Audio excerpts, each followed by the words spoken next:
Remember this? Oh, yeah? Used to live across the street. That's our old spot. Here, this is a little vacant lot. That house is still abandoned. The fence I put in, going back 10 years ago. You know, I terraced the hill so that we plant the flat space going all the way up. That's what y'all could do, find a vacant lot. You can find out who owns the lot, get in touch with them. Lots of times they gotta pay a fee to have someone maintain it. So they'll let you grow there and get on top of it, communicate. A lot of these people don't live nowhere near these houses. What we used to grow out here, D? Everything. There used to be corn and okra back there.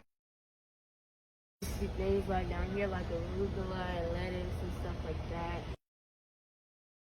He was like this big back then, you know? Yeah. And then Mincy and Top used to play ball. You see, you know, West Philly, forever got love, yo. We still growing, we still rooted. Y'all do the same. Bless.